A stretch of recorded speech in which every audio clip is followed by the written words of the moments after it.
पुराना चीज क्लियर है ना? बौद्ध धर्म पढ़ रहे थे अपन। पुरानी चीजों में किसी को दिक्कत है क्या? सिद्धार्थ के जन्म कहानी आपको क्लियर है? उसका पूरा बेसिक परिचय सिद्धार्थ के बारे में आपको पता है? ठीक। उसके बाद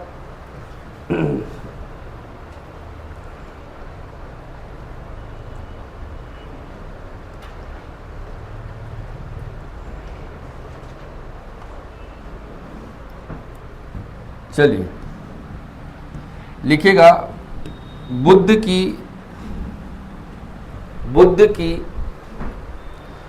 शिक्षाएं। बुद्ध की शिक्षाएं। बुद्ध की शिक्षाएं। इस अगला पॉइंट लिखेंगे जिसमें चार आर्य सत्यों का वर्णन है। चार आर्य सत्य।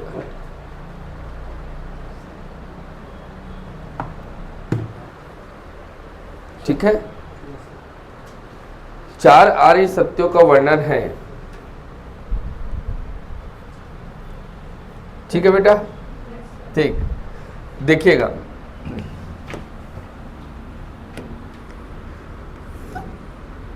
बुद्ध की शिक्षाओं में, गौतम बुद्ध की शिक्षाओं में, बुद्ध की शिक्षाओं में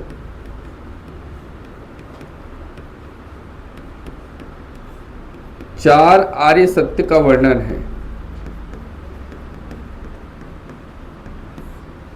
चार आर्य सत्य में जैसे कि आपका पहला दुख, दूसरा दुख समुदाय। तो गौतम बुद्ध ने बताया कि दुख होता है, दुख है। ओके, तो गौतम बुद्ध का पहला जो इंटेंशन था कि जिस पर उन्होंने काम किया, जो तपस्या किया, परम आनंद, परम शांति, है ना भाई? जिसको ज्ञान हो जाएगा उसको दुख नहीं होगा। और दुख से मुक्ति का ही निवारण करना क्या है? धर्म है। धर्म लोग क्यों अपनाते हैं? आपके जीवन में जितने अवसाद है उससे आपको मुक्ति मिल सके। तो चार आर्य सत्यों का वर्णन किसके द्वारा किया? बौद्ध धर्म में गौतम बुद्ध ने, जिसमें पहले बताया, पहले नंबर में कि दुख है। दुख, दुख का तात्पर्य, चार आर्य सत्य में पहला आर्य सत्य क्या है? दुख। दुख का तात्पर्य क्या है? तो दुख है,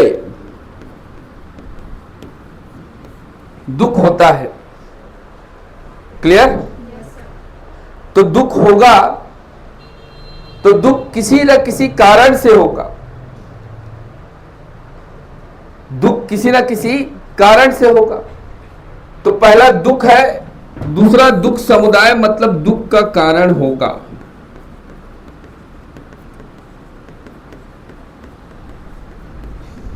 आ जाओ, दुख का कारण होगा, दुख का कारण होगा।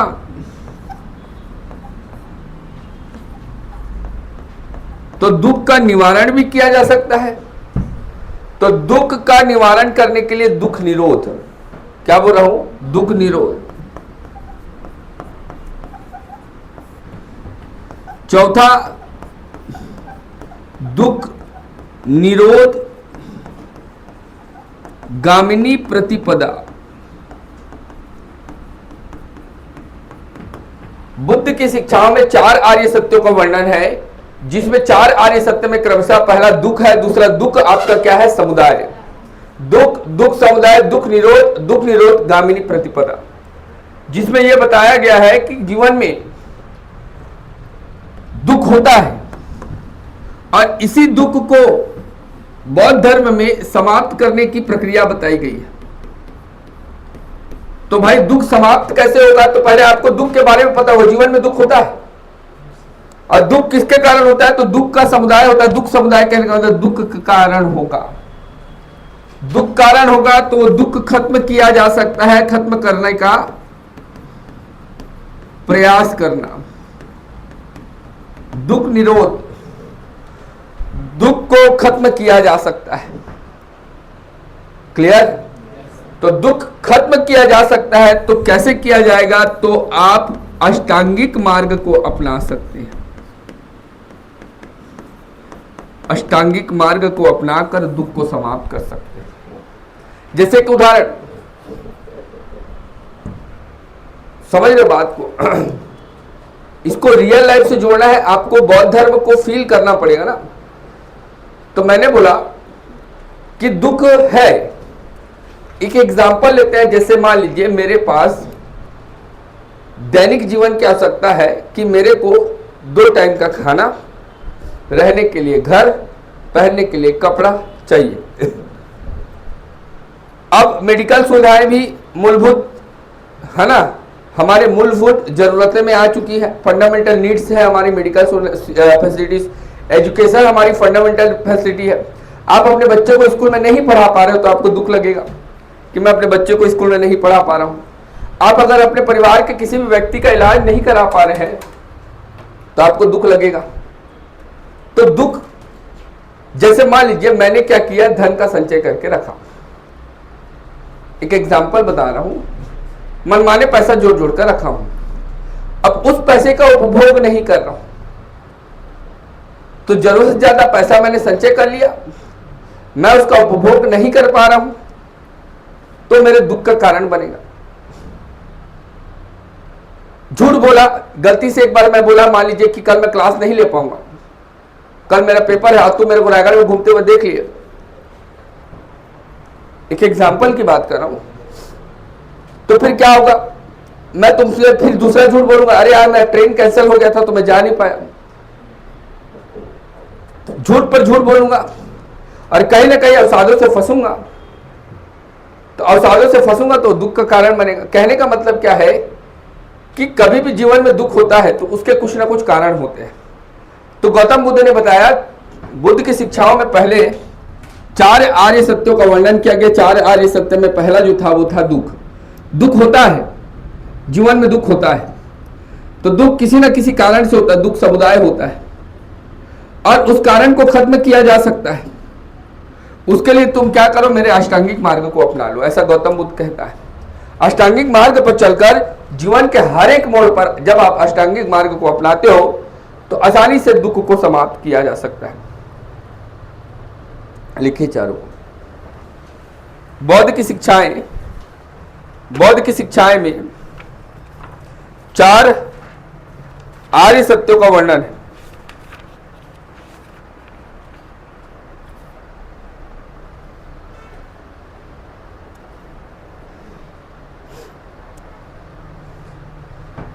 देखो भाई ना, मैं नोट्स आपको दे दूंगा पर आपको लिखना भी पड़ेगा ना, क्योंकि सिलेबस ऐसा है कि आपको पूरी तरह से समझ कर पढ़ना पड़ेगा। तो दुख के बौद्ध की शिक्षा में 4 आर्य सत्यों का वर्णन है,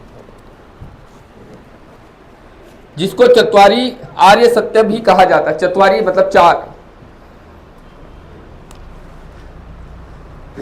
चत्वारी आर्य सत्य भी कहा जाता है।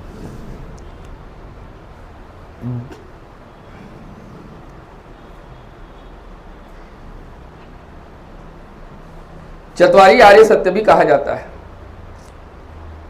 4 आर्य सत्य में क्रमशः पहला है दुख। दुख पॉइंट कर करके लिखेंगे, दुख। दूसरा दुख समुदाय, दुख समुदाय। तीसरा दुख निरोध।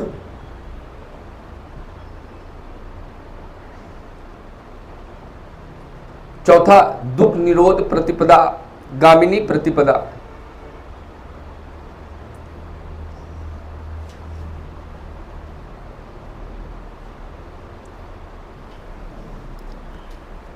है ना? अब देखो, सबको प्रूव करेंगे। अष्टांगिक मार्ग को देखना है ना? अष्टांगिक मार्ग में क्या क्या है और याद होना चाहिए। दुख, गौतम बुद्ध कहते हैं, बुद्ध का मतलब क्या है कि संसार में जितनी भी वस्तुएं, भौतिक वस्तु जिसका मनुष्य कहीं ना कहीं उपभोग करता है, टेबल है, कुर्सी है, पेन है, कॉपी है, कैमरा है, बोर्ड है, जितने भी वस्तुएं हैं वो सभी आपके दुख का कारण बन सकती है। दुख का मतलब क्या है? आपके इच्छाओं की पूर्ति का ना होना, आपके मन में असंतोष की भावना का पैदा होना, ये दुख का कारण है। पेन से लिख रहे थे, परीक्षा हॉल में एक ही पेन लेकर गए थे, पेन पोक दिया, पार, वो आपके दुख का कारण बन गया। तो संसार दुख से परिपूर्ण है और संसार में सभी वस्तुएं, इसलिए मैं बोला था ना, बुद्ध बौद्ध धर्म को पढ़ाऊंगा, दुखी दुख दिखेगा सब तरफ, दुखी नहीं होना है। पर संसार में जितने भी भौतिक वस्तु है सब दुख का कारण बन सकती है। जैसे आपका जन्म, आपकी वृद्धावस्था, आपकी मृत्यु, आपका जीवन काल, क्लियर, वियोग की भावना, प्रेम की भावना, किसी चीज के प्रति आकर्षण, किसी चीज के प्रति वियोग, आपको कंप्यूटर लेने की चाह है और आप कंप्यूटर नहीं ले पा रहे हैं तो आपके दुख का कारण भौतिक वस्तु की चाह। आपको लगा एप्पल का फोन लेना है, लेना अच्छा है, बर्थडे में पूरा प्लान बना के रखे हो, अब मान लो आपके पास उतना पैसा नहीं हो पाए, आपके घर वाले एक वर्ड में सीधे सीधे एक सिरे से खाए, चल तो रे, फालतूगिरी का सोच रहा है, दुख। अब जैसे मान लीजिए हीरा कुंड हम लोग पिकनिक जा रहे हैं फॉर एग्जांपल, अब पिकनिक वाले दिन तक आपका प्लानिंग था कि जाना है, उसी दिन आपके पापा या मम्मी का मन में भाव में परिवर्तन हो गया, बोले नहीं जाना है, जा सो जा चुपचाप, मुंह फुला के ठेसना घुसनी के सो गए, है ना, नहीं जा रहे हैं, बोले लिखते जाएंगे। संसार दुख से परिपूर्ण है। दुख पहला डिस्क्राइब करना है बेटा, 4 आर्य सत्य में। देखो मैं मैथ्स क्लास में लूंगा ना, ठीक है, अभी क्या है फिर सिलेबस गड़बड़ाएगा बोल के सर को दिया हूं। जैसे मैं मैथ्स एक दिन छूट जाएगा, मेरा एक दिन क्लास छूट रहा है ना, पेपर वाला दिन, ठीक है, कल होगा क्लास, टेंशन मत लो, जिस दिन पेपर रहेगा उस दिन छूटेगा, तो इसलिए मैथ्स का क्लास सर को दिया, मैं वापस सब चीज को पढ़ाऊंगा, आप टेंशन मत लीजिए, है ना। तो ऐसे मत सोचिएगा कि कुछ चीज नहीं हो पा रहा है। दुख है, संसार पूरी तरह से दुख से भरा हुआ है, संसार दुख से परिपूर्ण है, सभी वस्तुएं दुख का कारण है, सभी वस्तुएं दुख का कारण है। ठीक, जल्दी जल्दी लिखिए बेटा, मेंस राइटिंग करते हैं तो जैसे लिखते हैं वैसा। संसार दुख से परिपूर्ण है, सभी वस्तुएं दुख का कारण है। उनके अनुसार, गौतम बुद्ध के अनुसार, जन्म भी दुख है, वृद्धावस्था भी दुख है, मृत्यु भी दुख है।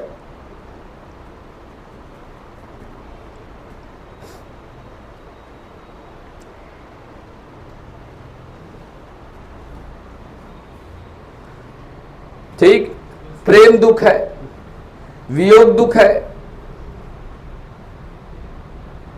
संसार की सभी भौतिक वस्तुएं, इनके साथ साथ आपकी भावनाएं सब दुख का कारण बन सकती है।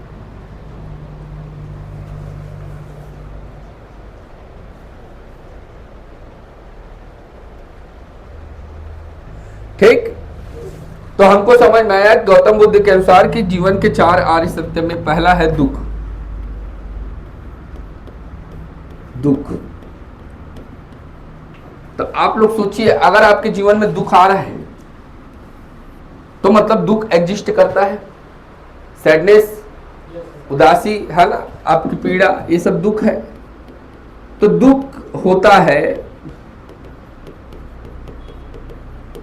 संसार, संपूर्ण वर्ल्ड, संपूर्ण संसार दुख से भरा है। जिसको देखो मुंह फुला के बैठा है, जब देखो ना फोन लगा रहे हो, अभी मेरा बात करने का मन नहीं, काहे, मेरी माँ गाली दिया था, है ना। संपूर्ण संसार दुख से भरा है, संपूर्ण संसार दुख से भरा है बेटा। ठीक, तो इस दुख का कारण क्या हो सकता है? तो पहला कारण है भौतिक वस्तुएं। संसार की जितनी भी भौतिक वस्तुएं हैं सब दुख का कारण बन सकती है। अचानक टेबल में बैठने का प्रयास किया, भड़ांग से टूट गया, गिर गया, बेइज्जती, हा हा हा हा, पार, समझ गया बात, भौतिक वस्तुएं। दूसरा, आपका जन्म, सोच के रखे थे आप, नहीं मेरे यहाँ लड़का होगा, दे लड़की हो गई, होता है ना, पूरा खेल खत्म। जन्म है, मृत्यु है, वृद्धावस्था है, ये तो सबसे खतरनाक टाइम है। अब आने वाले समय में और भयंकर हो जाएगा। तो दुआ करना जवान में ही मर जाओ। सीरियसली बोल रहा हूँ, 50 साल तक निपट जाओ तो बहुत सुख है। मोटा मोटा 50 के बाद 55 और मोटा मोटा 3 साल और दिया 58 से 59 नहीं होना, मोटा चलो 60 तुम्हारे लिए। नहीं बैठे 98 साल में लकड़ी लेकर चल रहे हैं, तो चलने भी नहीं पा रहे, वहीं पर सब चीज हो जा रहा है जन्म मृत्यु वृद्धावस्था। ठीक है। प्रेम, प्रेम बहुत है ना सुंदर चीज है। प्रेम मतलब अन्यथा मत दीजिएगा, प्रेम मतलब किसी भी चीज से चाहत, किसी भी चीज की चाहत प्रेम है। पर प्रेम दुख का कारण बनती है। ठीक है। वियोग, ठीक किसी से मिल रहे थे, किसी से दोस्ती था, छूट गया दोस्ती, जा टेंशन में देवदास का गाना सुन रहे। ठीक है। वियोग हो गया, प्रेम हो गया। विवाह, जीवन की जितनी भी सामाजिक घटनाएं हैं, हंस रहे हो है ना। विवाह वही बोलते हैं, जो लड्डू खाया वो भी खुश, नहीं खाया वो भी खुश। सामाजिक जितने भी है ना कृत्य है सब दुख का कारण है। तो तुमको क्या करना है, तुमको बीच का रास्ता निकालना है। वो आगे बताऊंगा। बीच का रास्ता क्या होता है, तो ना तो भौतिकवादी बनना है एकदम। भौतिकवादी का मतलब समझ गए कि हर चीज में उपभोग की भावना नहीं रखनी है। भौतिकवादी कहने का मतलब हाँ जैसे हो रहा है वैसा होना जरूरी नहीं है। मान लीजिए आपके बगल वाला बेगी जीन्स खरीदा, तो तुम्हारे मन में इच्छा है कि मैं भी बेगी जीन्स पहनूंगा, और तुम पहन नहीं पा रहे, क्योंकि तुम भौतिकवादी हो, तुमको भौतिक वस्तुएं आकर्षित कर रही है। देखो मैं एग्जाम्पल वैसा दे रहा हूं ताकि आप समझ पाओ ना। नहीं ठीक है, प्रोफेशनल पढ़ाऊंगा तो वर्ड इसको पकड़ना, भौतिकवादी को ही पकड़ना, पर जो समझाता वो समझने के लिए। भौतिकवादी का मतलब क्या है कि संसार में जितनी भी भौतिक वस्तु है उसकी चाहत करना। ठीक, तुरंत नया फोन आया, नया फोन ले लिए मार्केट में, आप घर में कोई टाइल्स लगाया, बगल वाला तुम लगा लिए, और नहीं लगा है तो टेंशन, वो लगाया है मेरे घर में टाइल्स नहीं है, होता है ना। ये आपके ईगो को दर्शाता है। अब जैसे मान लीजिए फॉर एग्जाम्पल है ना मैं किसी जगह में गया, अब मेरे को उस जगह में उस चीज का अभाव फील हुआ, तो मैं कसम खा लिया नहीं। जैसे पुष्पराज, ठीक है, गाड़ी में जाता है, गाड़ी में जैसे उसका काम होता है, गाड़ी से उसको निकाल देते तो बोलता है जा पैसा ले, पहले गाड़ी लेके आना, गाड़ी आएगा तो चढ़ के जाऊंगा। समझ में, वो भौतिकवादी। भौतिकवादी का मतलब समझिए संसार की सभी वस्तुओं की चाहत रखना। दूसरा, ना तो भयानक तपस्वी बनना है, नहीं अब एकदम साधु बन के बैठे हो आप, एक तो धोती है एक तो कुर्ता, बाहर जीवन कट जा रहा है, वो भी नहीं होना है। बीच का रास्ता कहने का मतलब समझ गए, ना तो ज्यादा तपस्वी बनना है ना तो ज्यादा भौतिकवादी। तो इस दुख से आपको निजात मिल सकती है। दुख से आप क्या कर सकते हो बेटा, बचकर निकल सकते हो, है ना। तो मन में खुशी रखिए, हमेशा खुश रहिए। खुश रहने का एक ही रास्ता है, जो हो रहा है होने दो, अपना बुद्धि मत लगाओ। तो गौतम बुद्ध ने याद रखा, दुख से बचने का उपाय बता है अज्ञानता। दुख का कारण क्या है, अज्ञानता, तृष्णा, किसी चीज के प्रति चाहत। ठीक, मार्केट में जा रहे हो, आइसक्रीम मिल रहा है, बचपन में होता था ऐसा आपके साथ, और आपके मन में भाव आया कि मैं उस आइसक्रीम को खाऊंगा, पर आपके माता पिता ने आपको नहीं दिलाया, आपके मुंह में, आपके दिल दिमाग में, है ना, आपके मन में आपका क्या हो गया बेटा, दुख की भावना प्रकट हो गई। तो अज्ञानता, वो तृष्णा, ओके। डिजायर, तृष्णा मतलब क्या होता है, डिजायर। आपने सोचा था कि मैं 1 साल के अंदर पीएससी निकाल लूंगा, नहीं निकाल पाए, फिर दुख का कारण होता है ना। तो पहला मैंने बोला दुख होता है। बुद्ध ने 4 आर्य सत्य बताए, जीवन में 4 आर्य सत्य है। पहला तो दुख है। तो दुख क्या क्या है, तो संसार में समस्त भौतिक वस्तुओं की चाहत रखना दुख है। भौतिक चीजों के प्रति आकर्षण रखना दुख है, क्योंकि तुम आए थे कैसा नंगा पूंगा और जाओगे कैसा नंगा पूंगा। ना तो तुम कुछ लेकर आए हो, ना तो तुम कुछ लेकर जाओ। तो जो चीज मिल रहा है उसका उपभोग करो। अन्य वस्तुओं के प्रति तृष्णा रखना, डिजायर रखना, वो आपके दुख का कारण है। और ऐसा ही हो रहा है, 95% लोग ऐसे ही दुखी है, हो रहे हैं। आपके जीवन में भी दुख है, ऐसा नहीं है कि आप लोग भयंकर सुखी। नहीं सर, मैं फुल सुखी हूं। कुछ ना कुछ कारण है। वो कारण क्या है बेटा? भौतिक वस्तुओं के प्रति आकर्षण या फिर किसी प्रकार के सामाजिक कृत्य जो भी जीवन में हो रहे हैं आपके, वो दुख के कारण बन सकते। तो गौतम बुद्ध ने बताया इसका कारण क्या? अज्ञानता, तृष्णा। जो आदमी अज्ञानी है वो दुख पाएगा, उसको कोई नहीं बचा सकता, ब्रह्मा भी नहीं बचा सकता। अब आप किसी को उपदेश दे रहे हो, अब वो उल्टा आपको उपदेश दे रहा है। कैसे यार, तू कल फोन नहीं किया, तू भी तो नहीं किया, खत्म बात, वहीं पर भी खत्म। तुम्हारा पूरा कॉन्सेप्ट खत्म। समझ गए बात? फिर तुम नहीं समझा सकते हो। भाई परीक्षा में नकल मार रहे हो तुम, एग्जाम्पल कल के एग्जाम में हम बच्चों को, ठीक है, थोड़ा हेल्प करते हैं, तब नकल मार रहे, उनको पूरा बता रहे हैं। तो अब उसको बताया 5 पॉइंट, पहला लिख ले एक्यूरेसी, दूसरा लिख ले आपको वर्सेटाइल, तीसरा लिख ले, ऐसे करके 4-5 पॉइंट बताया। अब उसको पूछा लिखा उत्तर, सर आप तो खाली पॉइंट बताए, पूरा डिटेल नहीं बताए। मतलब चाकू से मार मेरे को। मतलब ये है ना, अज्ञानी आदमी को आप नहीं समझा सकते। अज्ञानता दुख का कारण है। आप मानसिक रूप से पीड़ित है, अज्ञानी है मतलब मानसिक रूप से पीड़ित। अज्ञानी व्यक्ति की पहचान तुरंत कर लेनी चाहिए बेटा, और उससे दूरी बना लेनी चाहिए, नहीं तो वो अपना भी दुख पाएगा और आपको भी दुख देगा। दूसरा चीज है तृष्णा, डिजायर। आपके जीवन में जो भी कल्पना है वो पूरा नहीं हुआ तो आप दुख पाएंगे। दूसरा पॉइंट लिखे दुख समुदाय। ये समझ में आया बेटा? ठीक। तो आप लिख सकते हैं बेटा, दूसरा कारण दुख उत्पन्न होने के कारण है दुख समुदाय। दुख समुदाय दुख के कारण होते हैं, दुख के कारण होते हैं। बुद्ध के अनुसार दुख के उत्पन्न होने के बहुत से कारण हैं, परंतु उन सभी कारणों का मूल कारण क्या है? अज्ञानता और तृष्णा। तृष्णा के बगल में डिजायर लिख लेना।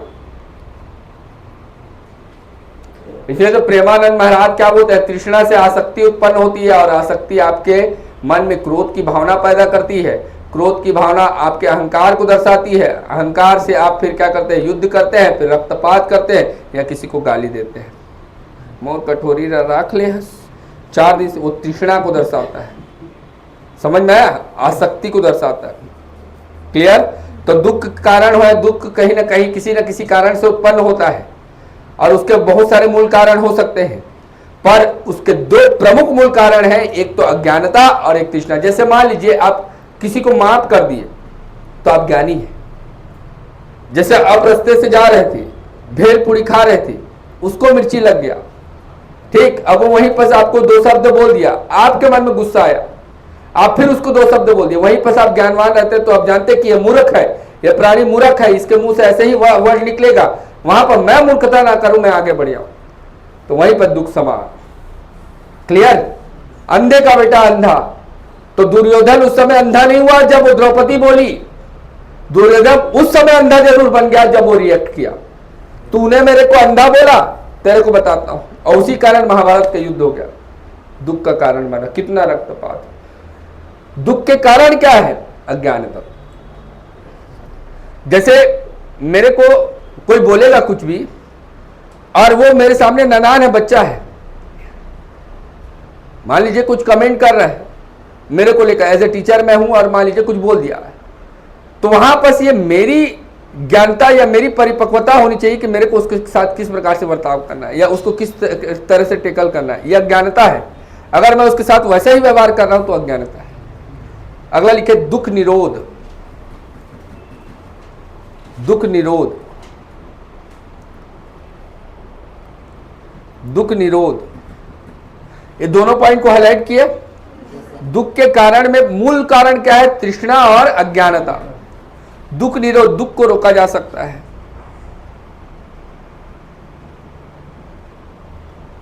ठीक? और दुख का कारण अगर हम जान गए तो उसको रोका जा सकता है। तो क्या? उस तृष्णा का त्याग करना। लिखो नोट करके, तृष्णा का उन्मूलन आवश्यक है, अपनी इच्छा को त्यागना ही दुख निरोध का मार्ग है।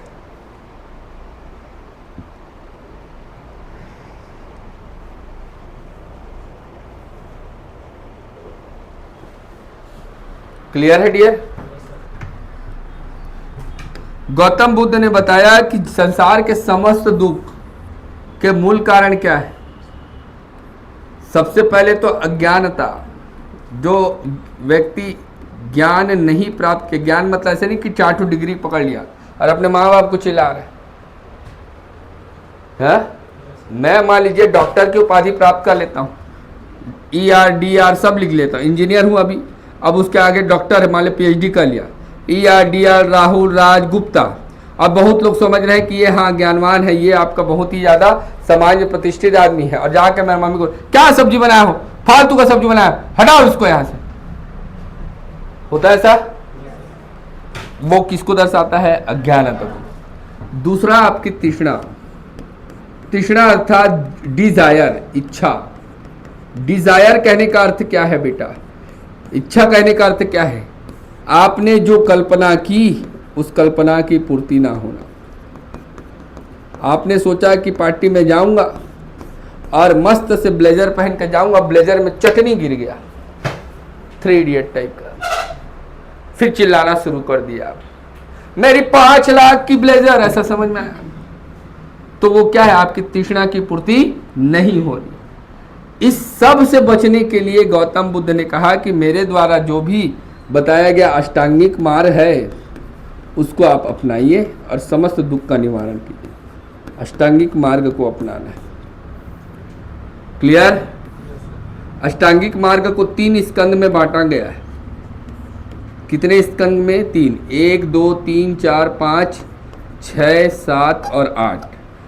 अष्टांगिक मार्ग मतलब 8 रास्ता जिसको अपनाकर आप दुख से निवारण पा सकते हैं। पहला सम्यक दृष्टि। पूछूंगा ना बाबू, देखो दुख से रिलेटेड 4 पॉइंट, जिसको आर्य सत्य, दुख, दुख समुदाय, दुख निरोध प्रतिपदा, दुख निरोध गामिनी प्रतिपदा। तो दुख निरोध गामिनी प्रतिपदा में क्या है? अष्टांगिक मार्ग को अपनाकर संसार की सभी इच्छाएं और तृष्णा का हम क्या कर सकते हैं? परित्याग कर सकते हैं। सम्यक दृष्टि, सम्यक संकल्प, 2 पॉइंट हुआ। ये दोनों प्रज्ञा स्कंद में है। कौन से स्कंद में है? प्रज्ञा स्कंद। सम्यक दृष्टि और सम्यक संकल्प। क्लियर? सबको समझाऊंगा मैं अभी। सम्यक दृष्टि, दूसरा सम्यक संकल्प।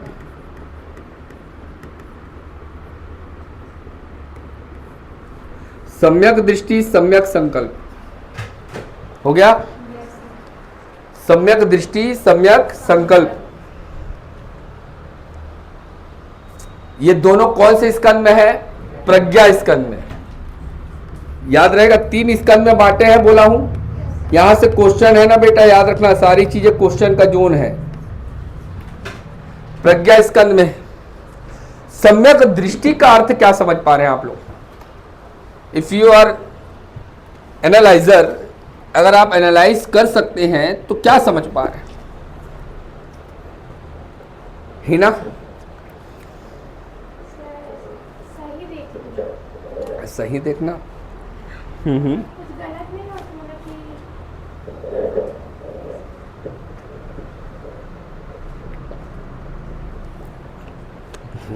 कुछ बुरा भी हो रहा है तो उसमें। हाँ ठीक है। किसी भी वस्तु को उसके वास्तविक स्वरूप में देखना। लिखिए नोट करके। पहले वो लिख लिए, चारों पॉइंट को लिख लिए। दुख है, दुख का कारण है, और दुख का मूल कारण क्या है? अज्ञानता और तृष्णा। दुख निरोध, दुख को रोका जा सकता है। इसके लिए आपको क्या करना पड़ेगा? तृष्णा को त्यागना पड़ेगा, इच्छा का परित्याग करना पड़ेगा, और दुख निरोध गामिनी प्रतिपदा में अष्टांगिक मार्ग का अनुसरण करके आप जीवन के सभी दुख से निजात पा सकते हैं। ओके, क्लियर है डियर? फिर उसके बाद मैंने बताया कि अष्टांगिक मार्ग क्या है। तो गौतम बुद्ध के अनुसार अष्टांगिक मार्ग जीवन में तृष्णा और अज्ञानता से, है ना, मुक्ति पाकर जीवन को अनुशासित रूप से जीने का तरीका अष्टांगिक मार्ग कहलाता है। क्लियर? अष्टांगिक मार्ग क्या है? तो अष्टांगिक मार्ग क्या है? तृष्णा और अज्ञानता से मुक्ति पाकर जीवन को अनुशासित तरीके से जीने का तरीका अष्टांगिक मार्ग, है ना भाई। आप जीवन में दुख को हटाओगे तब तो आप अपने जीवन को सरलता से जी पाओगे। आए दिन का आप कहीं ना कहीं पीड़ित हो तो आपका जीवन नरक है। जीवन तब कहलाएगा जब जीवन में दुख नहीं है, पर वैसा संभव नहीं है क्योंकि हम लोग आधुनिकता में पूरी तरह से लैस है। अब साइकिल को आप थोड़ी ना चलाना छोड़ दोगे, आपको क्लास आना है। आप स्कूटी, आप बाइक रखें, आप साइकिल रखें, जिस माध्यम से आ रहे हैं वो तो भौतिक वस्तु है ना। अब वो आपके दुख का कारण बन सकती है। आप अच्छे से आ गए, हैप्पी बर्थडे टू यू करके आवाज आया पीछे से, पैर में चोट लग गया, दुख का कारण हो गया, पर आप उसका त्याग नहीं कर सकते अभी के टाइम में। पर इच्छाओं की तृष्णा का त्याग करना आपको ये मूल दुख का कारण समाप्त कर। भौतिक वस्तुओं का आप परित्याग नहीं कर सकते चाह कर। पंखा लगाओ, पंखा चाहे फेंका गया तो नहीं, पंखा नहीं लगाओगे ये सोच के कि नहीं फेंका जाएगा, मुंडिच के ऊपर गिरेगा। कैसे सुस्मिता, वहीं से बैठी है तू? नहीं गिरेगा भाई, उसको अच्छे टाइट करा के रखे हम लोग, ठीक है। सम्यक दृष्टि, वस्तुओं के उसके वास्तविक स्वरूप में देखना, ठीक है। वस्तुओं को उसके वास्तविक स्वरूप में देखना।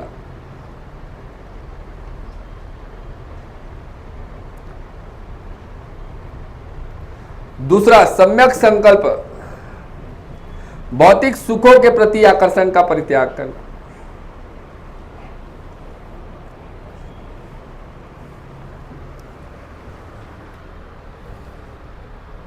हो गया?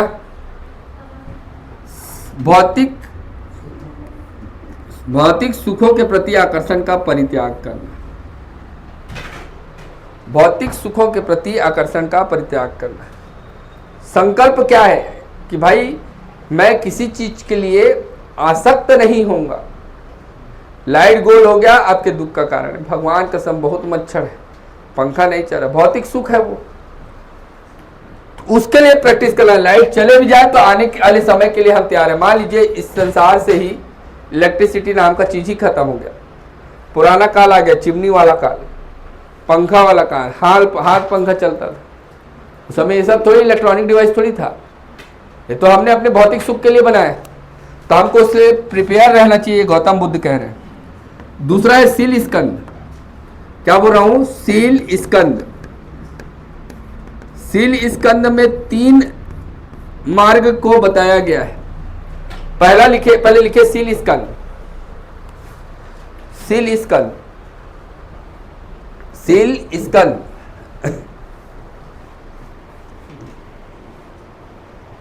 सील स्कंद,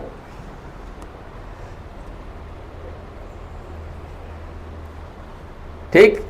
तो सील स्कंद में पहला है सम्यक वाक। वाक मतलब बोलना।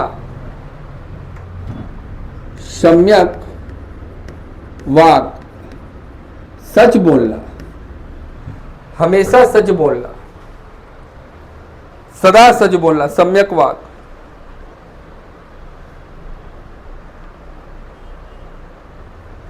ठीक। दूसरा सम्यक कर्म।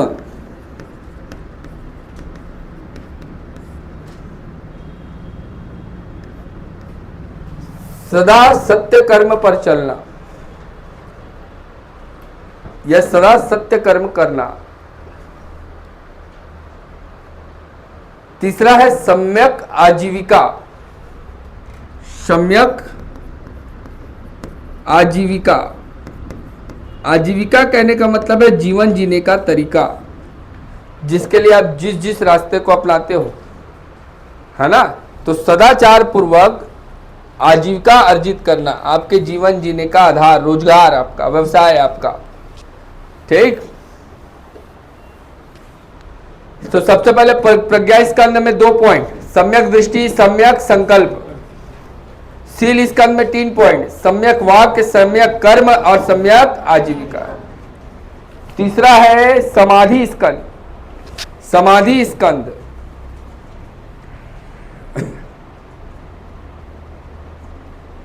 समाधि स्कंद, समाधि स्कंद।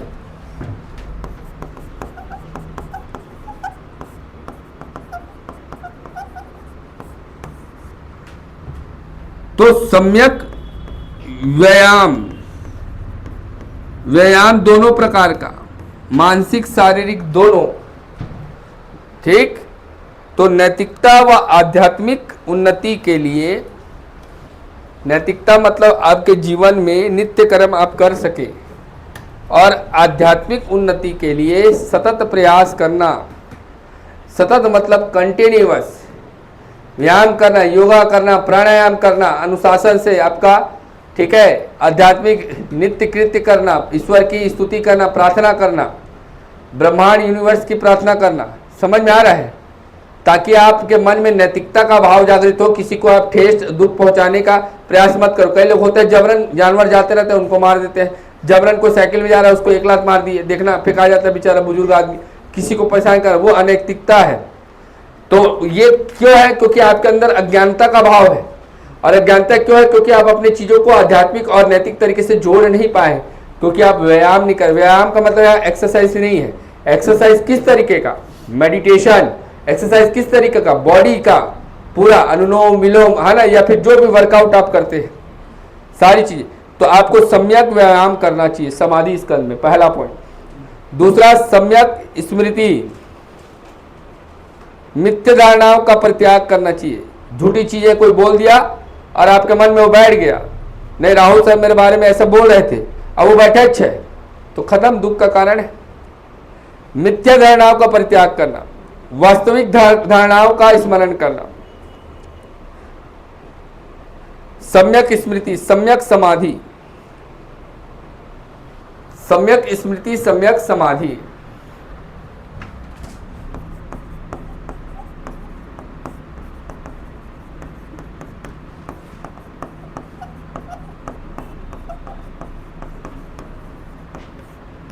समाधि मतलब मेडिटेशन।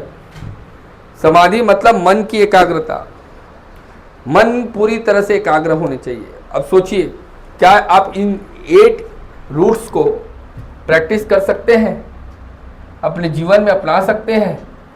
तो डेफिनेटली गौतम बुद्ध कहते हैं कि आप इन दुखों से निजात पा सकते हैं अगर ये मार्ग आपने अपना लिया। पहला प्रज्ञा स्कंद, दूसरा शील स्कंद, तीसरा समाधि स्कंद। तो समाधि मतलब माइंड के ऊपर काम करना, ठीक। शील मतलब आपके जीवन की आधारशिला। अब प्रज्ञा मतलब आपका सम्यक संकल्प, सम्यक दृष्टि।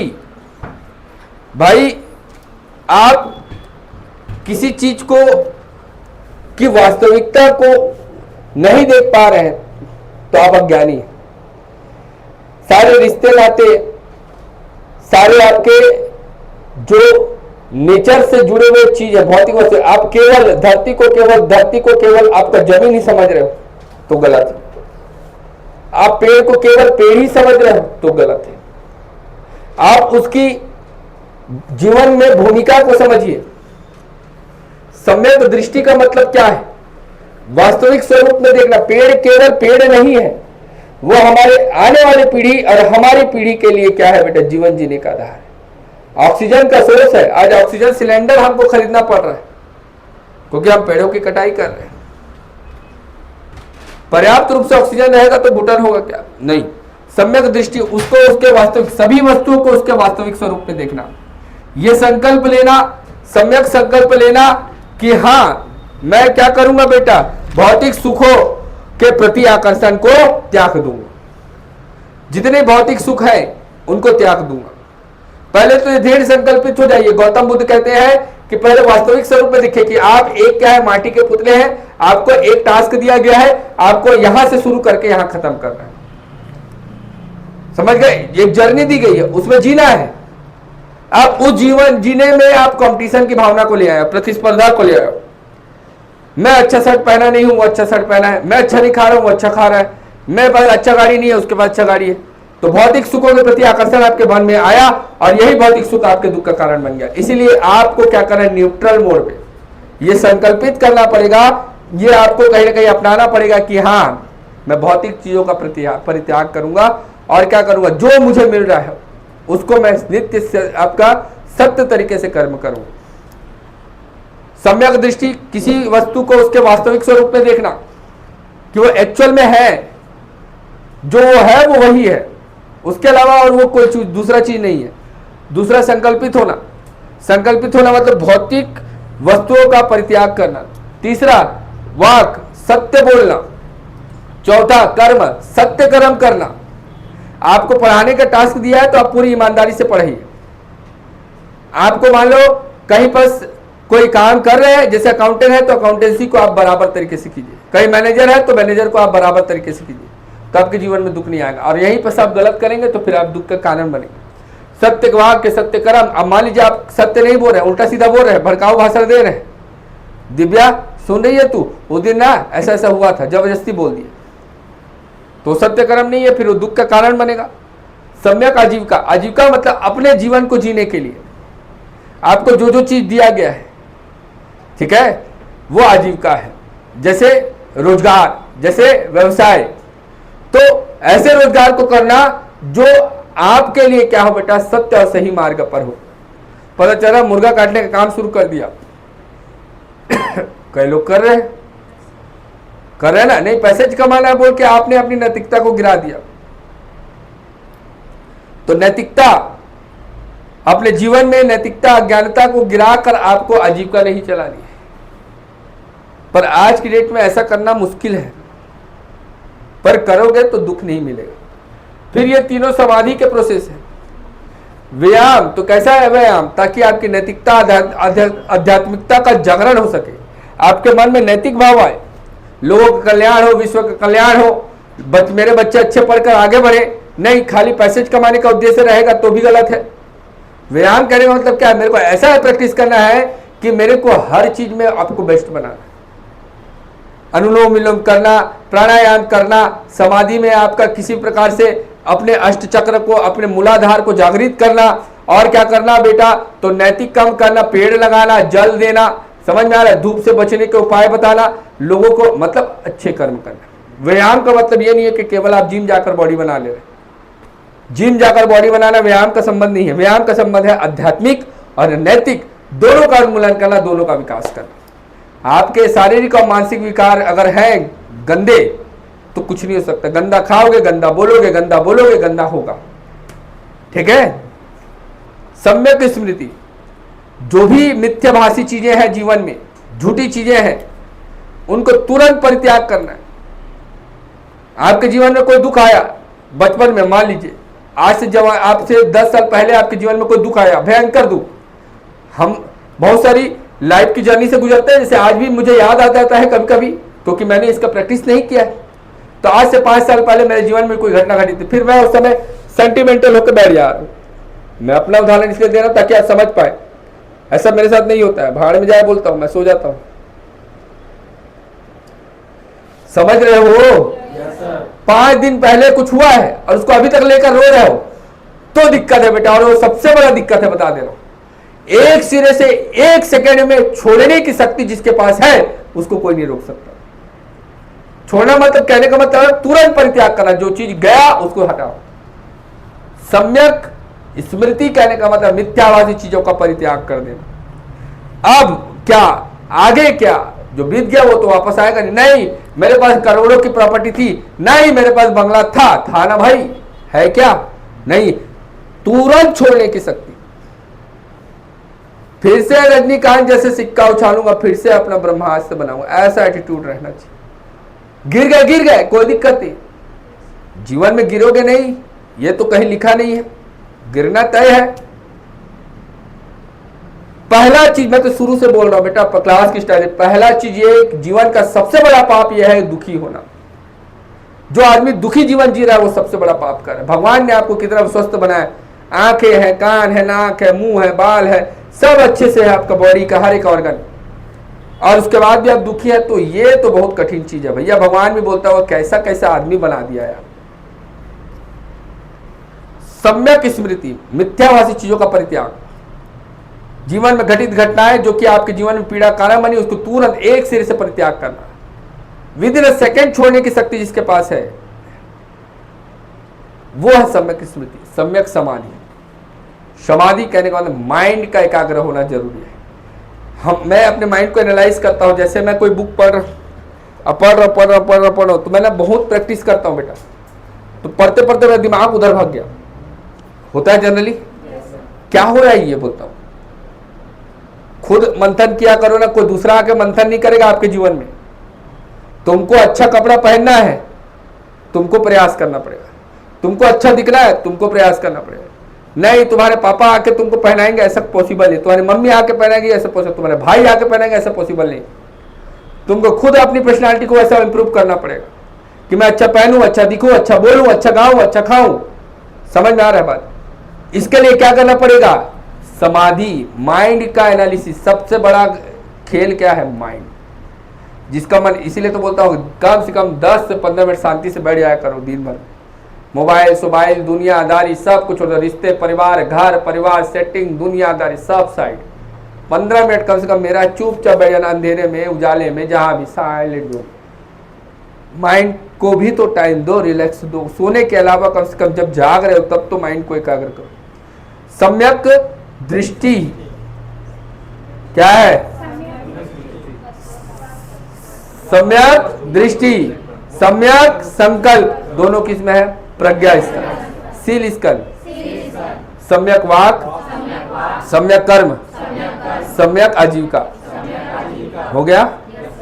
फिर समाधि, सम्यक व्यायाम, फिर सम्यक स्मृति, सम्यक समाधि। लिखो आटो, अष्टांगिक मार्ग है।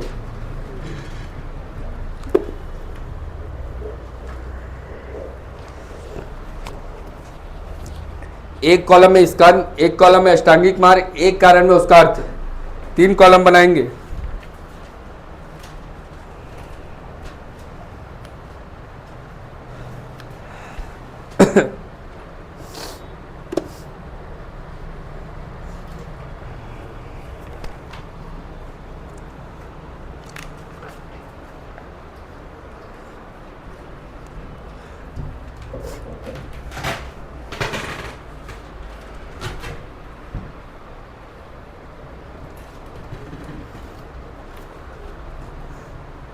कर लोगे ऐसा? प्रैक्टिस, सब प्रैक्टिस का खेल है।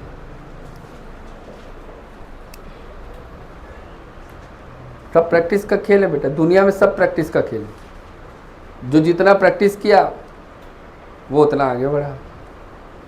हो गया? लिख लिए? पक्का? छूटा है तो लिखो जल्दी।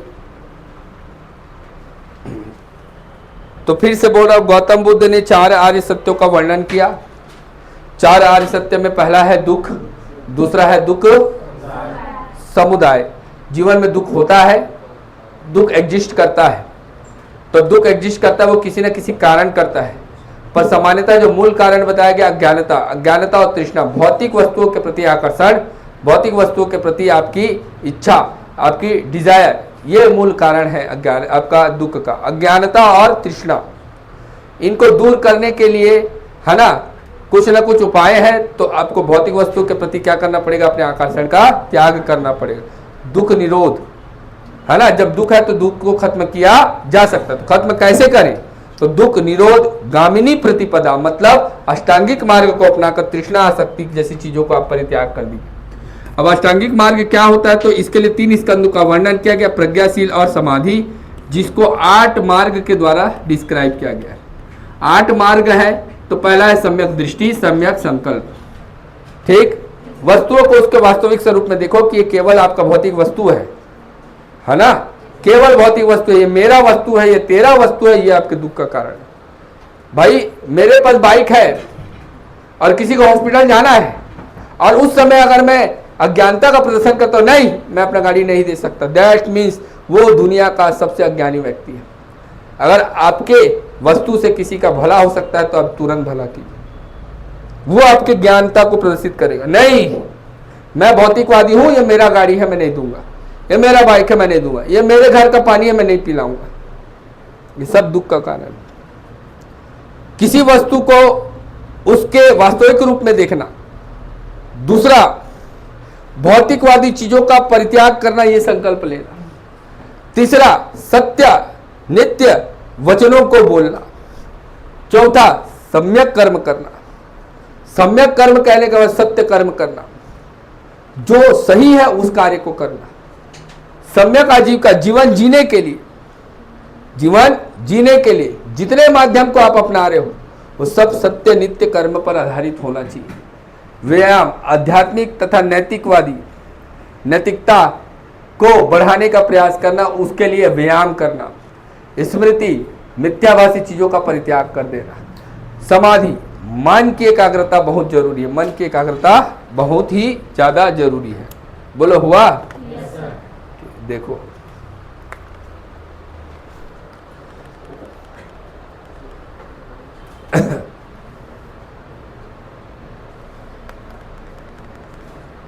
हो गया? चलिए लिखिए, गौतम बुद्ध के सिद्धांत। गौतम बुद्ध के सिद्धांत, ठीक। गौतम बुद्ध के सिद्धांत, जिसको 10 सील कहा जाता है। 10 सील, सील मतलब सिद्धांत।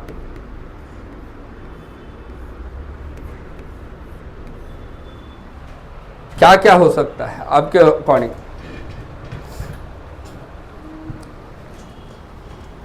ठीक है, तो देखो बौद्ध धर्म को अपनाने वाले 2 लोग हैं। 10 सील सिद्धांत बोलते हैं ना बेटा, ये एग्जाम में भी आता है, याद रखना। तो बौद्ध धर्म को, बौद्ध रिलीजन को 2 प्रकार से लोग अपनाते हैं। एक तो ऐसे लोग जो गृहस्थ में हैं, जो विवाह करते हैं, परिवार बनाते हैं, सब कुछ करते हैं, और एक जो सबका परित्याग करके क्या बन जाते हैं? भिक्षु, मॉन्क। समझ में आया? तो इनके लिए कुछ ना कुछ नियम होगा, हाँ? और इनके लिए कुछ ना कुछ नियम होगा, होगा ना? तो आपके हिसाब से गृहस्थ वाले लोग के लिए क्या क्या होना चाहिए?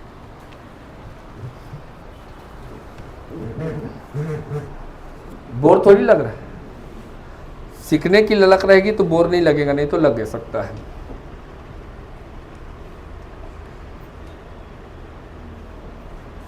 क्या होगा भैया?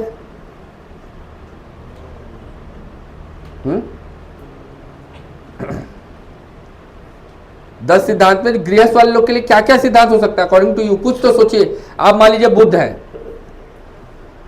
तो आप क्या क्या अपनाएंगे? आप क्या क्या रूल्स रेगुलेशन फॉलो करेंगे घर वाले लोग के लिए जो गृहस्थ जीवन जीता है? पहला लिखेंगे सत्य, जल्दी जल्दी लिखेंगे। सत्य, सत्य मतलब झूठ ना बोलना। गृहस्थ के लिए बोल रहा हूं, गृहस्थ उपासकों के लिए जो सिद्धांत है वो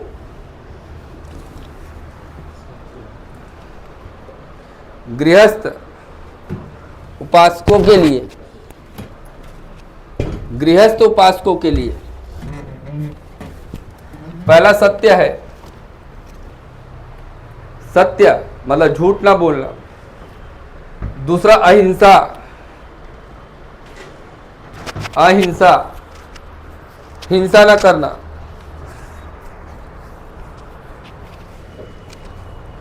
ठीक, पहला सत्य, दूसरा अहिंसा, तीसरा अस्तेय, चोरी ना करना। अस्तेय, चोरी ना करना। ठीक, चौथा अपरिग्रह, धन का संचय न करना। अपरिग्रह, धन का संचय न करना।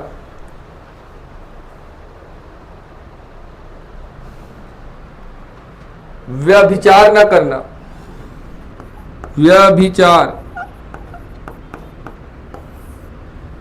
कहने का मतलब है भेदभाव की भावना न करना, सब बराबर है।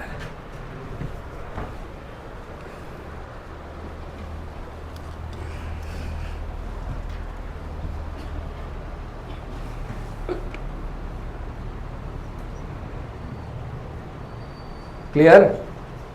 तो गृहस्थ जीवन में जैसे आप लोग रहते हैं, घर परिवार के साथ रहते हैं, तो आपको ये 5 सिद्धांतों को अपनाना चाहिए। आपको झूठ नहीं बोलना चाहिए, सत्य बोलना है, सत्य का मार्ग। दूसरा चीज आपको अहिंसा, हिंसा नहीं करनी चाहिए। तीसरा चोरी नहीं करना है, चोरी हर प्रकार का चोरी, केवल धन का चोरी नहीं, हर एक प्रकार का। मान लीजिए आप किसी वस्तु को, जैसे आपके घर में कोई बिस्किट लाया है, 10 बिस्किट है, 5 भाई है, 4 तो आप ले लिए चुपचाप, वो भी एक प्रकार की चोरी है। तो चोरी न करना, फिर अपरिग्रह, धन का संचय न करना, ये बहुत कठिन है। लोग अपना ठुस ठुस के भर भर के रख रहे हैं, कहाँ कहाँ छुपा छुपा के रख रहे हैं, झोला में, कहीं वो बर्तन में, कोई चावल के अंदर भर के रखा है, पता नहीं। एक दिन चावल का बोरी निकाले थे, बहुत सारा नोट गिर रहा है, देख रहे। व्यभिचार न करना, ठीक है, किसी चीज को अपमानित न करना, किसी चीज से भेदभाव न करना। पर भिक्षुओं के लिए कठोर नियम होंगे। पहला, असमय भोजन का परित्याग, लिखते जाओ, असमय भोजन का परित्याग। अब तो पता चला भिक्षु हो और बोल रहा मैं भिक्षु हूं, और जब रात को 11 बजे ढाबा में बैठे हो, दादा ले आ भाई लस्सी ले आ, बोल रहे हो, ये दादा। असमय भोजन ना करना, असमय भोजन का परित्याग। दूसरा, आरामदायक सैया पर परित्याग, गद्दा वाला मखमल का लगा कर महाराजा सोफा में बैठ रहे हैं, क्यों? मैं भिक्षु हूं, मैंने त्याग किया। नहीं समझे बात? आरामदायक सैया का त्याग। सैया मतलब बिस्तर जी, बेड। आरामदायक सैया का परित्याग। सुगंधित वस्तुओं का परित्याग, फूल वूल सेंट वेंट इत्र वित्र लगा के बैठे हैं, भिक्षु हूं बोल रहे। लैक्मे का क्रीम दादा। नित्य ज्ञान एवं मदमान का परित्याग। नित्य ज्ञान, पता चला मूवी देखने जा रहे हो, थिएटर जा रहे हो, कहीं पर ऑर्केस्ट्रा चल रहा है, खड़े हो गए भिक्षु का ड्रेस पहन के, लीला लीला लीला चिल्ला रहे, उधर पीछे में खड़े होके दे मुक्का ही मुक्का मारेंगे भिक्षु वो बोले। नित्य ज्ञान और मदपान, मांस मछली मदिरा, इन सब का परित्याग कर। और सबसे कठिन और सबसे स्ट्रगलफुल चीज भिक्षुओं के लिए, स्त्रियों का परित्याग, पूर्ण रूप से स्त्रियों का परित्याग। स्त्रियों से संसर्ग का परित्याग। ये 10 सिद्धांत है बेटा, आपको याद रखना है। पहला तो मैं बोला गृहस्थ में सब चीज कर सकते हो आप। रात को कभी भी कहीं भी कुछ खा रहे हो, कहीं भी आप आरामदायक सैया पर सो रहे हो, है ना, आप नृत्य देख रहे हो, गान देख रहे हो, आप मदपान कर रहे हो, है ना, भौतिक वस्तुओं को चीज का उपभोग कर रहे हो, सब करो। पर आपको जो नियम अपना, सत्य अहिंसा, चोरी न करना, अपरिग्रह, धन का संचय न करना, व्यभिचार न करना। पर यहां पर क्या है बेटा, सबसे पहला चीज है असमय भोजन का परित्याग। असमय भोजन का परित्याग, असमय भोजन का परित्याग करना, असमय भोजन का परित्याग करना। दूसरा क्या करना, आरामदायक सैया का परित्याग। स्लीप वेल का गद्दा ले खरीद के थोड़ी ना सोगे, सैया का परित्याग, ठीक, आरामदायक सैया का परित्याग। चौथा क्या है, सुगंधित वस्तु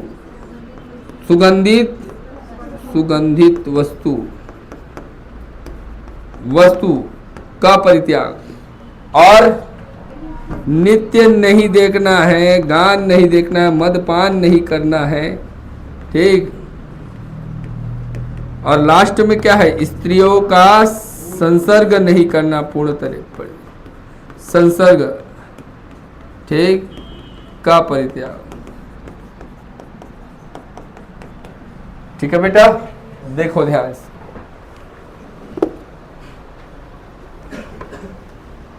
ये 10 सिद्धांत है।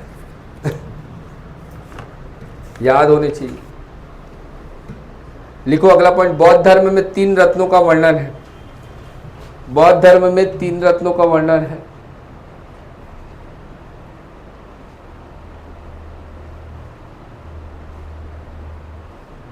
बुद्ध, धम्म और संघ, लिखते जाएंगे।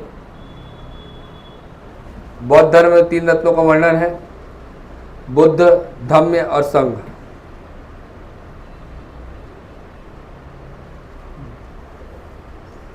ठीक, 3 रत्न कौन कौन से है पूछेगा। अष्टांगिक मार्ग में क्या क्या शामिल है, क्या क्या शामिल नहीं है पूछेगा। उसके बाद पूछेगा 10 सिद्धांत में क्या क्या शामिल है, नहीं है। 4 आर्य सत्य में क्या क्या शामिल है, नहीं है। Okay okay dear. तो सबसे पहले लिखेंगे बुद्ध। बुद्ध का मतलब होता है जागृत व्यक्ति, अनंत ज्ञानी व्यक्ति, अनंत ज्ञानी मनुष्य, जिसने खुद के प्रयासों से बुद्धत्व को प्राप्त किया है। बुद्ध मतलब ज्ञानी, जागृत, प्रकाशमान, बताया था पहले दिन। बुद्ध का मतलब जागृत व्यक्ति, अनंत ज्ञानी व्यक्ति, जिसने खुद के प्रयासों से बुद्धत्व को प्राप्त किया है। दूसरा धम्म, बुद्ध की शिक्षाओं को धम्म कहते हैं। बुद्ध जो शिक्षा दिया है वो धम्म कहते हैं। धम्म का अर्थ क्या है, धम्म का अर्थ क्या है, बुद्ध की शिक्षाएं।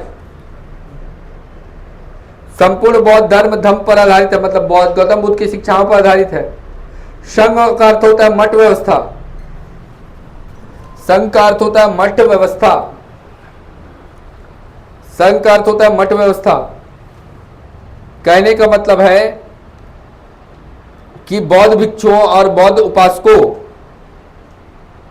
को संगठित कर एक संघ बनाया जाता है, जहां वो शामिल होते हैं, रहते हैं। बौद्ध भिक्षु और बौद्ध उपासक, मॉन्क और जो आपका बौद्ध धर्म को अपनाते हैं उन लोग नहीं। बौद्ध धर्म बौद्ध धर्म में बौद्ध भिक्षु और बौद्ध उपासकों के संगठन को संघ कहते हैं। लिखते जाओ, बौद्ध धर्म में बौद्ध भिक्षु और बौद्ध उपासकों के संगठन को संघ कहते हैं।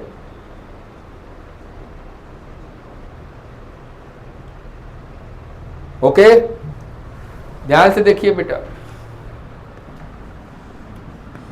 पहला मैं बोला बुद्ध, तो बुद्ध कौन होगा, तो बुद्ध आप भी बन सकते हैं। केवल गौतम बुद्ध बुद्ध नहीं है, उनको, उनका नाम गौतम था, उनको बुद्ध इसलिए कहा गया क्योंकि वो प्रकाशयान हो गए, प्रकाशमान हो गए, वो जागृत हो गए, उन्होंने संपूर्ण ज्ञान को प्राप्त कर लिया, है ना।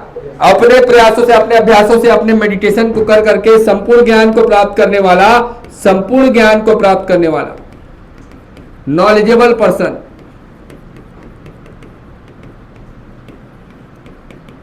ये बुद्ध है। संपूर्ण ज्ञान को प्राप्त करने वाला बुद्ध। धम्म, गौतम बुद्ध, जो भी बुद्ध होगा, मैं बुद्ध हो गया और मैं जो शिक्षा दे रहा हूं, तो बुद्ध की शिक्षाओं का समूह, बुद्ध की शिक्षाएं, ये धम्म है। और इसी शिक्षा को लोगों को फॉलो करवाना है। तो लोगों को फॉलो करवाना है, तो लोग फॉलो कैसे करेंगे डियर, जब तक संघ का निर्माण नहीं होगा। संघ का निर्माण, संघ का निर्माण में कौन कौन आएगा, तो भिक्षु आएंगे, जो बौद्ध भिक्षु बनते हैं, भिक्षुओं का समूह और उपासकों का समूह, सब बौद्ध धर्म को अपनाते हैं भैया। इनको संगठित करने की प्रक्रिया संघ कहलाती है, ताकि ये बौद्ध शिक्षा का प्रचार प्रसार कर सके। जगह जगह जाकर के, नहीं भाई तुम झूठ मत बोलो, नहीं भाई तुम सत्य के रास्ते पे चलो, तुम हिंसा मत करो, तुम अपरिग्रह मत करो, तुम क्या करो बेटा, अस्ते ना करो, और क्या ना करो, व्यभिचार मत बनो। समझ में आ रहा है। इनकी शिक्षाओं का प्रचार प्रसार करने के लिए संघ की स्थापना की जाती है। और संघ में कौन कौन शामिल होता है, भिक्षुओं का समूह और आपका उपासकों का समूह। लिखो इसको फटाफट।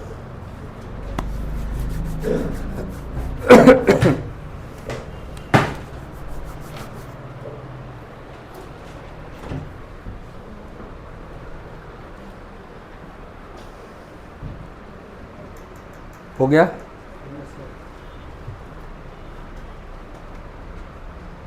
लिखो इसको। बौद्ध धर्म में पाली भाषा का प्रयोग किया गया। बौद्ध धर्म के समय में पाली भाषा का प्रचलन था। पॉइंट कर कर बौद्ध धर्म के समय में पाली भाषा का प्रचलन था।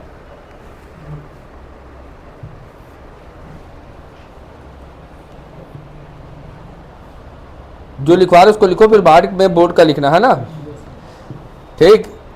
तो भाषा क्यों बता रहा हूं? पाली। भाई कोई भी चीज लिखा जाएगा तो उस भाषा में, जैसे आज पुस्तक लिखेंगे तो हिंदी भाषा में लिखेंगे। इनके समय में कौन सी भाषा चल रही थी? पाली भाषा, ठीक है। पाली भाषा का प्रचलन था, इसीलिए जो साहित्य मिलेगा बौद्ध धर्म का, देखो थोड़ा अच्छे से समझो ना। मैं बोला जीसस क्राइस्ट का जन्म हुआ, इससे पहले 10 लाख, तो बिफोर 10 लाख ईयर अगो, मतलब बीसी, बिफोर क्राइस्ट या बिफोर कॉमन एरा बताया था, ईसा पूर्व बताया था। तो 10 लाख से जब हम लोग 3000 तक गए तो वो प्राग ऐतिहासिक काल बताया था। प्राग ऐतिहासिक काल, प्री हिस्टोरिक टाइम पीरियड। फिर 3000 से लगभग 1750 ये इंडस वैली सिविलाइजेशन, आदि ऐतिहासिक काल। क्लियर? 1750 से 250 वर्ष का गैप है, अंधकार युग है। फिर 1500 बीसी से अभी 600 बीसी वैदिक काल हो गया। और 600 से 300 इससे पहले बोल रहा हूं, समझ गए? 600 से 300 ये महाजनपद काल है। अभी शुरू होगा महाजनपद काल, पर उससे पहले मैं आपको बौद्ध धर्म और जैन धर्म पढ़ा दिया। और इसके बाद फिर जीसस क्राइस्ट का जन्म होगा। फिर कैलेंडर क्या बढ़ेगा? एडी, एन्ना डोमिनी, या फिर आपका कॉमन एरा। ओके, तो इस समय जो महाजनपद काल है, इस महाजनपद काल में 2 धर्म के बारे में पढ़ना है, बौद्ध धर्म और जैन धर्म। और इस समय मगध एक बड़ा महाजनपद है, जहां पर मौर्य वंश के बारे में आप पढ़ोगे। अभी चंद्रगुप्त मौर्य, सम्राट अशोक, बिंबिसार, बिंदुसार, इस सब के बारे में पढ़ोगे। तो इस समय मगध में ना जो भाषा बोली जा रही है कौन सी भाषा है? तो इस समय जो साहित्य, लिटरेचर, जो किताब मिलेगा, जो लिखित साक्ष्य मिलेगा, वो कौन सी भाषा में मिलेगा? ठीक। इसीलिए बौद्ध धर्म की जो साहित्य है, जिसको त्रिपिटक कह रहे हैं, मतलब 3 साहित्य जो प्रमुख है, वो कौन सी भाषा में है? लिखो अगला पॉइंट करके। बौद्ध साहित्य को 2 समूह में बांट कर दर्शाया जाता है। बौद्ध साहित्य को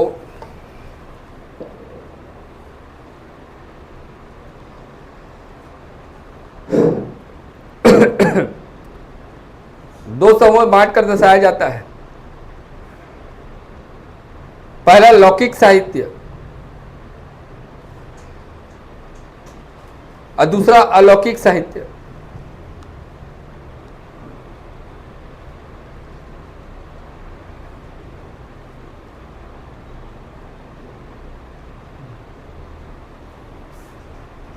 ठीक, लिखेंगे पहले अलौकिक साहित्य, अलौकिक साहित्य, अलौकिक साहित्य दिव्यवाणी या गुरुवाणी, दिव्यवाणी या गुरुवाणी से प्राप्त होता है, जिसमें मूल संदेश होते हैं।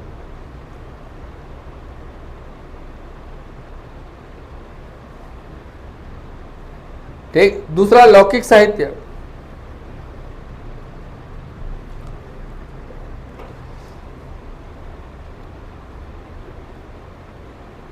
इस साहित्य में मानवीय व्याख्या को दर्शाता है, यह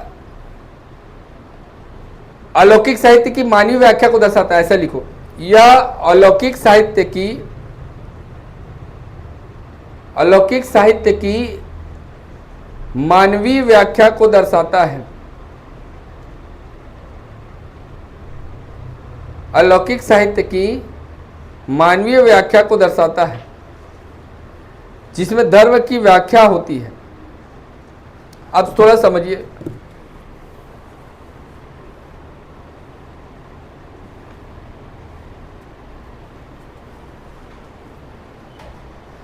ठीक है भाई। कभी भी साहित्य दो प्रकार से होगा, तो हम लोग बौद्ध धर्म को देख रहे हैं, तो बौद्ध धर्म में लिटरेचर मतलब बौद्ध धर्म की किताब, ये दो तरीके से डिस्क्राइब होती है। एक तो जो गुरु उपदेश देता है, भाई देखो सब बौद्ध की शिक्षाएं हैं, बताओ बुद्ध की शिक्षाएं क्या है बेटा, आपके लिए उपदेश है, सिद्धांत है, उनके 4 आर्य सत्य हैं, या फिर जैसे भी वो उपदेश देते हैं। तो जो गुरुवाणी होती है, जो गुरु उपदेश होता है, उनको हम लोग क्या बोलते हैं, लौकिक साहित्य, सॉरी अलौकिक साहित्य, क्या बोलेंगे, अलौकिक साहित्य, दिव्य वाणी या गुरु की वाणी। और इसी को डिस्क्राइब करके जब लोगों के लिए बना देंगे तो क्या है, अलौकिक साहित्य। और जब आपका गौतम बुद्ध उपदेश दिए होंगे, लोगों को धर्म की शिक्षा देते थे, प्रथम उपदेश पढ़े थे ना, वाराणसी सारनाथ पढ़े थे ना, तो ऐसे उपदेश दिए होंगे जितने सारे, वो साहित्यों में आपका डिस्क्राइब होगा। तो पहले तो कौन सा साहित्य बना होगा, अलौकिक साहित्य, जिसमें दिव्य गुरुवाणी को क्या किया होगा, लिख कर रखा गया होगा, और उसको फिर अब जन कल्याण के लिए डिस्क्राइब करना, तो अलौकिक साहित्य, जिसमें आपका सॉरी हाँ, जिसमें लौकिक साहित्य, जिसमें गुरुवाणी को क्या किया है, जन साधारण के लिए, है ना, मानवीय कल्याण के लिए मानवीय व्याख्या को दर्शाता है, वो क्या है बेटा, आपका लौकिक साहित्य। अब ये तो ठीक है, वो सिर्फ आपकी जानकारी के लिए था।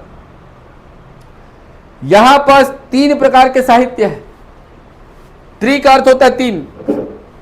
पिटक मतलब होता है कि आपको कहीं ना कहीं खजाना, पोटली, जिसमें आप बांध कर रखते हो, समझे ना, पोटली का मतलब समझ गए, कपड़ा से बांध कर जैसे रखते हो अपना सोना चांदी धन या खाने पीने का सामान, जो आपकी है ना आवश्यक वस्तु है, उसको आप लोग क्या होता है, पोटली या टोकरी। तो पिटक का अर्थ क्या होता है, पोटली या टोकरी।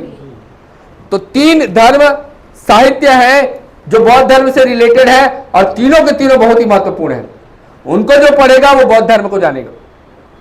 एक है विनय पिटक, नाम याद होना चाहिए, विनय पिटक। दूसरा सुत्त पिटक, अभिधम्म पिटक। तीनों को लिखो, पॉइंट करिए।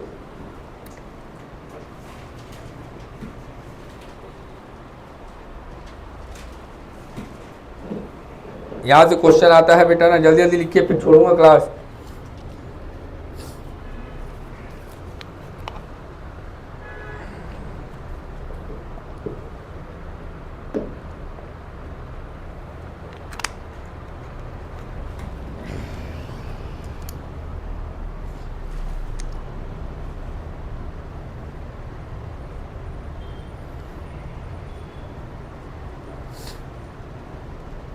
हो गया।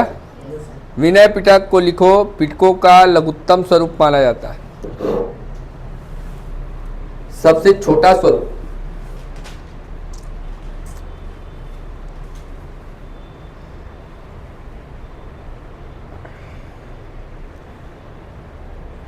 पिटकों का लघुत्तम स्वरूप, पिटकों का लघुत्तम स्वरूप मतलब छोटा टोकरी, समझ गए। दूसरा पॉइंट करके लिखेंगे इसको, फर्स्ट काउंसिल। मैं बताऊंगा बौद्ध धर्म का सम्मेलन हुआ है ना, सम्मेलन या काउंसिल, या फिर अपन लोग क्या बोलेंगे, संगीटी। समझ गए ना जी क्या बोल रहा हूं। जैसे मगध क्षेत्र में बहुत बड़े बड़े राजा आएंगे, चंद्रगुप्त मौर्य, सम्राट अशोक, ऐसे इन लोग बौद्ध धर्म को बढ़ावा देने के लिए उनका काउंसिल कराएंगे। तो काउंसिल वाले टॉपिक में अपन उसको डिटेल से देखेंगे। पर अभी मैं बोलूँगा विनय पिटक की स्थापना कब हुई, तो आप बोलोगे सर फर्स्ट काउंसिल में हुई है। क्लियर, कब हुई है, फर्स्ट काउंसिल। तो इसमें है क्या क्या चीज, तो लिखोगे बौद्ध भिक्षुओं के लिए नियम है।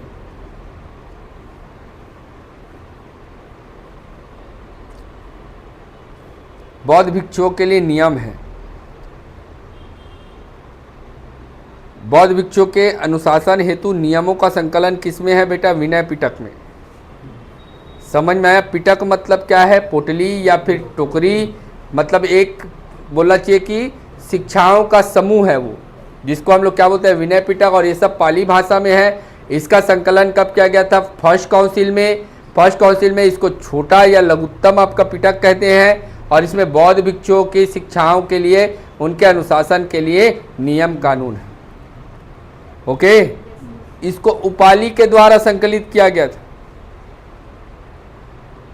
बुद्ध का शिष्य था ना उपाली, उनके द्वारा संकलित किया गया था। 3 से 4 पॉइंट है, बोलो समझ में आया? विनय पिटक। दूसरा लिखिए सुत्त पिटक।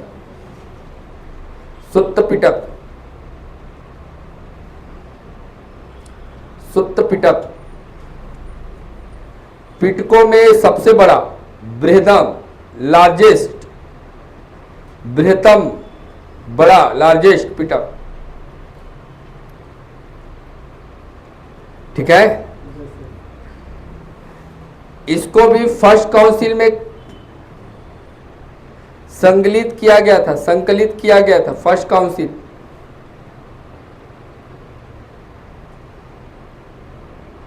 ठीक, इसमें बौद्ध धर्म के सिद्धांत व शिक्षाएं समाहित है।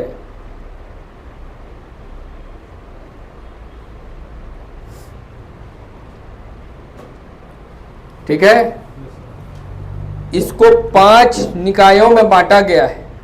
निकाय 5 निकायों में बांटा गया है। देखो बेटा ना, सबको मर्ज करके अलग अलग पॉइंट करके लिखा रहा हूं, पुस्तक पढ़ोगे समझ नहीं आए। पिटक, सुत्त पिटक है, उसमें 5 अलग अलग चैप्टर हैं। 5 निकाय मतलब समझ गए? एकमात्र ऐसा पिटक है जिसमें 5 निकाय हैं, सुत्त पिटक। इसलिए इसको सबसे बड़ा स्वरूप, लार्जेस्ट है ना, largest Pitaka of all Pitakas. तीनों पिटक में से सबसे बड़ा पिटक किसे माना गया? सुत्त पिटक। उसमें आपका कितने निकाय हैं? 5। और उस 5 में से एक निकाय का नाम है, लिखो अंगुत्तर निकाय, जो हमारे काम का है। अंगुत्तर निकाय। अंगुत्तर निकाय, अंगुत्तर निकाय में 16 बड़े महाजनपद का उल्लेख है। मतलब ये बताया गया है कि इस समय जो भारत था वो 16 बड़े महाजनपद में बटा था। अंगुत्तर निकाय।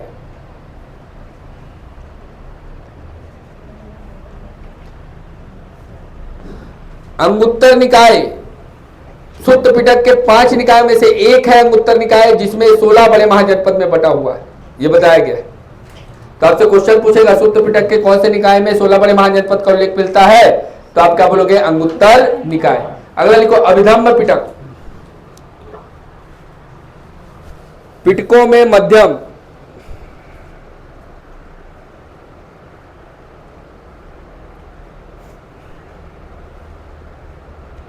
इसको थर्ड काउंसिल, तीसरा संगति, थर्ड संगति, तीसरी संगति में इसको, अच्छा ऊपर में लिखे क्या? आनंद द्वारा संकलित किया गया है। लिखो लिखो, सुत्त पिटक को आनंद, शिष्य है, बुद्ध के शिष्य हैं ये भी, आनंद द्वारा संकलित किया गया।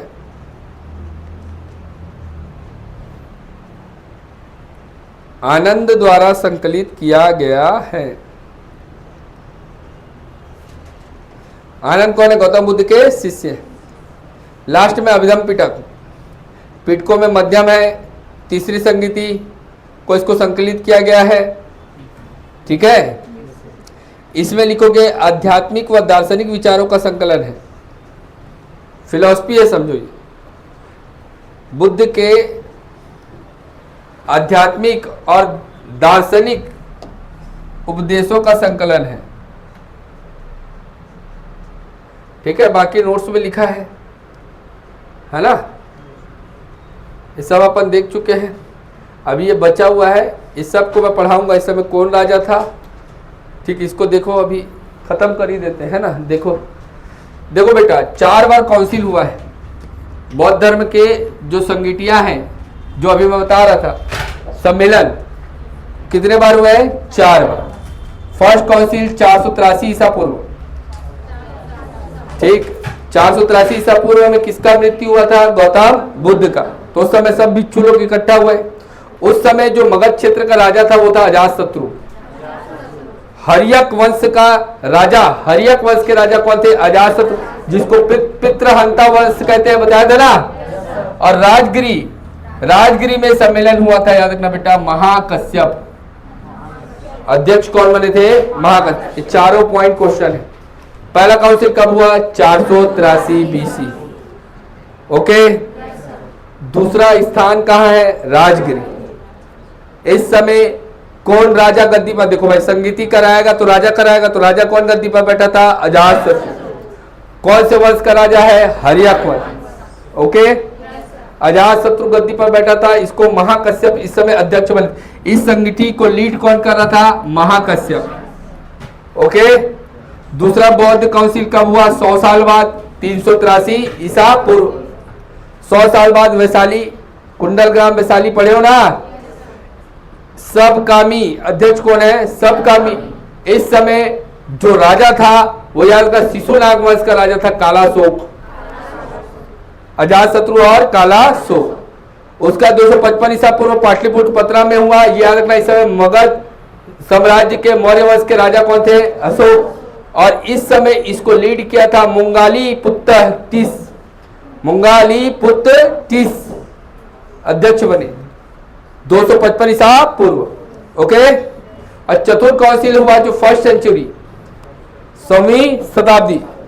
इस समय कुंडला वन, मतलब कश्मीर के पास कुंडल वन में, ठीक है, ये काउंसिल हुआ। इस समय कनिष्क राजा थे, कुषाण वंश के राजा कौन थे? कनिष्क। और इसको अध्यक्ष कौन बना? तो वसुमित्र, है ना। लिखो इसको, जल्दी लिखो इसको।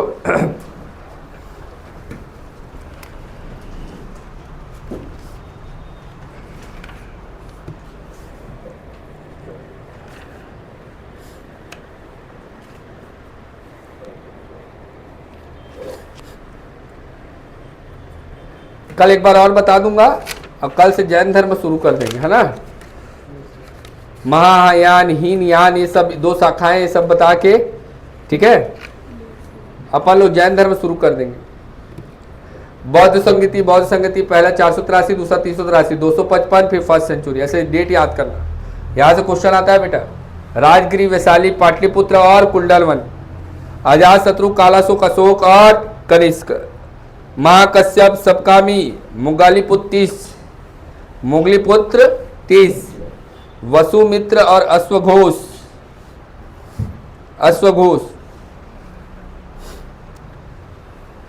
पहले में 2 पिटक बांटे थे, बताया था, सुत्त पिटक और विनय पिटक। कल बताऊंगा, कल डिटेल से बताऊंगा, अभी लिख लो, है ना।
हो गया?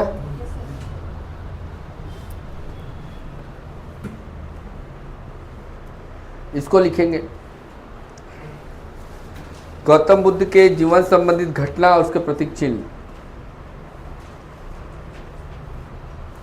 जब गौतम बुद्ध का जन्म हुआ उसको अपन लोग बोलते हैं ना, लोटस कमल सिंबल से दर्शाते हैं। जब गर्भ में आए थे तो हाथी, गर्भ में आए थे तो हाथी, ठीक है।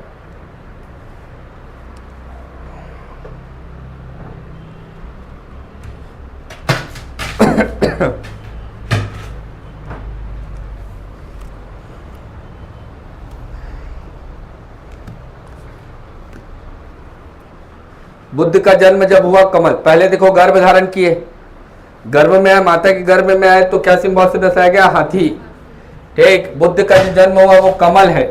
घर छोड़ दिए, घोड़ा, कत्थक, कत्थक से याद रखना, घोड़ा कत्थक था, कंथक था इसका घोड़ा का नाम। तो घर छोड़े इसीलिए घोड़ा। ज्ञान उदय, जब ज्ञान की प्राप्ति हुई तो बोधि वृक्ष, सिंबल क्या दिया गया? बोधि वृक्ष, इनलाइटमेंट, ओके। प्रथम उद्देश्य पहिया, और मृत्यु होता है, डेथ होता है तो स्तूप, स्तूप, स्तूप। बौद्ध स्तूप कहाँ कहाँ स्टैब्लिश है अपन लोग देखेंगे, छत्तीसगढ़ में भी क्वेश्चन आते हैं इसके, ठीक। समझ में आ गया? 4 आर्य सत्य देखे, दुख के बारे में पढ़े, 4 दुख के बारे में। दुख है तो दुख का कारण है, दुख का कारण है तो दुख को समाप्त किया जा सकता है। दुख को समाप्त करने के लिए अष्टांगिक मार्ग को अपनाइए। उसके बाद हमने अष्टांगिक मार्ग को देखा, ठीक है। सम्यक दृष्टि, सम्यक संकल्प, सम्यक वाक, सम्यक कर्म, सम्यक आजीविका, उसका सम्यक व्यायाम, सम्यक स्मृति और सम्यक समाधि, ओके। उसके बाद बौद्ध धर्म में 10 सिद्धांत है, गृहस्थ के लिए 5 और भिक्षु के लिए 5, ओके। इतना कर लोगे आज, ठीक। ज़्यादा हड़बड़ाओ मत, है ना, ठीक है ना, सब हो जाएगा, धीरे धीरे पढ़ते जाओ, ठीक। रामायण काल कंप्लीट कर लिए? छत्तीसगढ़ में रामायण काल, वो दिन वीडियो डाला नहीं है, मैं चले गया था तो वीडियो डाला नहीं है। नोट से कंप्लीट किए कि लिखवा दूँ उसको? लिखवा दूँ, ठीक। तो जिन लोग का एसएससी रेलवे है वो लोग जाओ, बाकी लोग लिखो। 11:30 बजे छोड़ूंगा बेटा, है ना, बाकी लोग लिखिए।